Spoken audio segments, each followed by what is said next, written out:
छत्रपति साहू जी महाराज कानपुर विश्वविद्यालय में गुरु तेग बहादुर साहिब शोधपीठ की स्थापना 9 नवंबर 2025 को होगी। इस अवसर पर इंटेलिजेंसिया मीट कानपुर विश्वविद्यालय में प्रातः 10 बजे से अपराह्न 3 बजे तक चलेगी।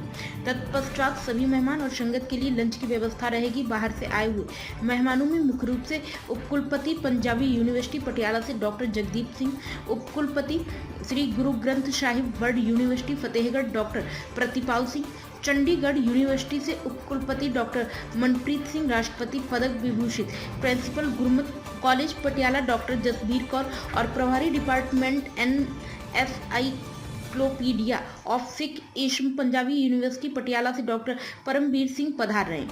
विगत कई वर्षों से गुरु सिंह सभा कानपुर महानगर के चेयरमैन व पूर्व एमएलसी सरदार कुलदीप सिंह छत्रपति साहू जी महाराज विश्वविद्यालय कानपुर में पंजाबी एवं सिंधी भाषा में अनुसंधान केंद्र की स्थापना के लिए प्रयासरत थे, ताकि इन भाषाओं की साहित्यिक सांस्कृतिक दोहन का संरक्षण एवं डिजिटलीकरण किया जा सके। पंजाबी और सिंधी विषयों में एमफिल एवं पीएचडी कार्यक्रमों की शुरुआत करना, युवाओं में भाषा और संस्कृत के प्रति गर्व की भावनाओं को जागृत करने हेतु भाषाई डिप्लोमा एवं डिग्री का पाठ्यक्रमों को प्रोत्साहित करने की मांगों को लेकर उक्त प्रस्तावों को लागू करने के लिए उपकुलपति विनय पाठक जी से कई मीटिंग की गई।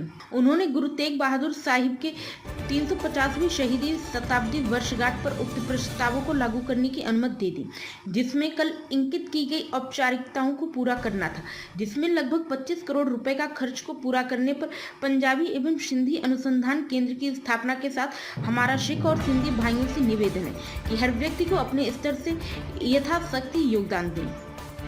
ऐसा सब 9 तारीख को 9 नवंबर को एक सिंह सभा कानपुर महानगर ने इंटेलिजेंसिया मीट कानपुर यूनिवर्सिटी में किया। कानपुर यूनिवर्सिटी के पाठक साहब, उसमें जो वाइस चांसलर यहाँ के हैं वो चीफ गेस्ट हो गए।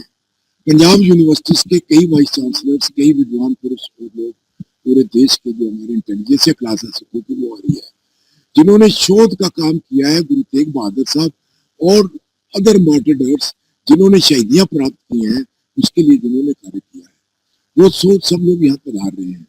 तो इसलिए किया गया कि नॉर्थ बेल्ट को कम से कम पता लगे कि गुरु तेग बहादुर साहब की ये 350 साल है। इस शहादत ने यहाँ पर औरंगजेब के कदमों को रोका था।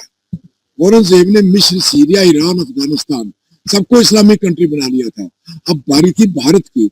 उस वक्त गुरु तेग बहादुर साहब ने हिंदुओं की बात पकड़ी और तिलक जनेऊ की रक्षा की खातिर वहां जाके अपनी शीश दे दिया, कुछ नहीं की। वो जानते थे इसका रिजल्ट क्या होना है, कि राज का इस वक्त जो राजा है उसके विरोध का अर्थ क्या है। तो हम चाहते हैं कि ये जो हमारा इतिहास है, जो गुरुओं का इतिहास है, जो शहीदों का इतिहास है, जिन्होंने तिलक और जनेऊ की रक्षा की, यहाँ की सभ्यता की रक्षा की, यहाँ की संस्कृति की रक्षा की, यहाँ के धर्म की रक्षा की, उनका इतिहास जिस वक्त अगले बच्चे हमारे पढ़ेंगे, हमारी यूनिवर्सिटीज के बच्चे पढ़ेंगे, जनता में वो बुक्स लिख के आएंगी, उनका शोध चीजें हमारे सामने आएंगी, उस वक्त जनता के मन बदलेंगे। वो सिखों के साथ वो फिर अपना याराना प्यार वो रखेंगे कि हमारे भाई हैं, इन्होंने हमारे लिए कुर्बानियां की हैं, हम बचे हैं। ऐसा नहीं होगा कि जैसे 84 में हुआ, सिखों के गले में टायर डाला, उनको जला दिया गया, तब ये भावना बदलेगी। इसलिए इस भावना को बदलने के लिए अब हमने सोचा कि हम देश प्रदेश का दौरा करेंगे। पहले उत्तर प्रदेश के हर गांव जिले में मैं जाऊंगा, उसके बाद में देश का दौरा करूंगा। एक तो सिखों को न्याय मिलना चाहिए, हमें 500 ही चाहिए, उसमें मात्र सिख लड़ेगा, दूसरा नहीं। हमारे लिए सिख माइनॉरिटी कमीशन बनना चाहिए जिसमें हमको न्याय मिले। हमारी यूनिवर्सिटी में जो कोर्स चालू होने, इसका खर्चा मैंने माननीय गवर्नर साहब को कहा है, महामहिम गवर्नर को उत्तर प्रदेश, मैंने इसके लिए माननीय मुख्यमंत्री जी से कहा है कि सब अब माइनॉरिटी को साथ लेके खर्चा बेयर करिए। ये देश के लिए बड़ा सस्ता काम है, क्योंकि देश के हमारे जो गुमराह सिख यूथ बाहर बैठ के कर रहे हैं, वो समझता है देखो जो सिख हैं इनके साथ इंडिया में अन्याय हो रहा है, इसलिए वो वहां पास उठा रहा है कि हमें अलग मुल्क चाहिए। जिस वक्त वो कहेगा कि हमारे रूट्स जो है इस कंट्री में है, हमारे पूर्वजों ने इस कंट्री के लिए जान दी है, हमारे पूर्वजों ने इस माटी के लिए जान दी है, हमारे पूर्वजों ने इस हिंदुत्व को बचाने के लिए जान दी है, तो उनका थॉट बदलेगा, उनकी विचारधारा बदलेगी। इस एजुकेशन को ज्यादा से ज्यादा यूनिवर्सिटी में चालू कीजिए।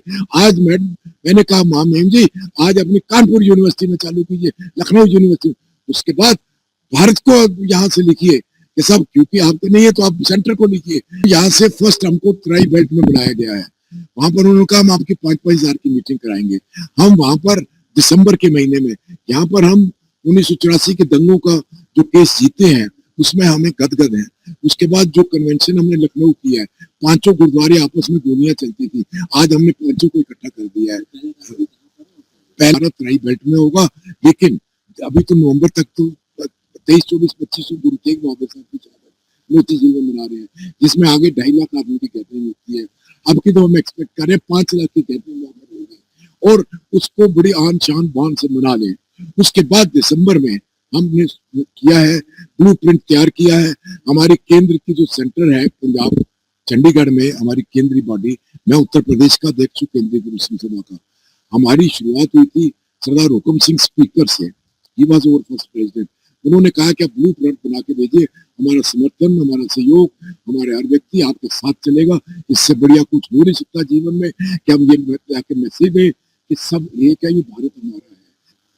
9 तारीख को हमारा कार्यक्रम है कि वहां पर इंटेलिजेंसिया मीट में विद्वान अपना पेपर पढ़ेंगे, गुरु तेग बहादुर साहब पे शोध जो हुए हैं वो करेंगे। उसको हमारे आप लोग छाप के जनता तक मैसेज पहुंचाएंगे कि गुरु तेग बहादुर साहब ने क्या क्या कुर्बानियां की थी, सिखों को क्या क्या कुर्बानियां हैं। इस तिल को जनेऊ को बचाने की खातिर, राम की धुनी को मंदिरों में बजती रहे उसकी खातिर, ये सिखों की कुर्बानियों को आपके माध्यम से जनता में पहुंचाएंगे। इसी की मूर्ति आपने प्रश्न किया था कि गुरु तेग बहादुर साहब की क्या मूर्ति की स्थापना यूनिवर्सिटी में होगी। हमने कहा कि हम गुरु साहिबानों की मूर्तियां नहीं लगाते, we are against of that. हम अपने महाराजाओं की, हम उन व्यक्तियों की जिन्होंने शहादतें प्राप्त की हैं, बंदा सिंह बहादुर की, हम उनकी मूर्ति लगाएंगे जिन्होंने धूल छिटा दी थी इस्लामिक राज में इस्लाम को। हम उनकी मूर्तियां लगाएंगे। जनता पूछे ये कौन है, जनता पूछे इनकी क्या कुर्बानियां हैं, वहां का इतिहास पढ़े तो उनका गर्व से मन थोड़ा हो कि हिंदुत्व की रक्षा के लिए इन लोगों ने अपनी कुर्बानियां दी। प्राइम संदेश न्यूज से संवाददाता मयंक सैनी की रिपोर्ट।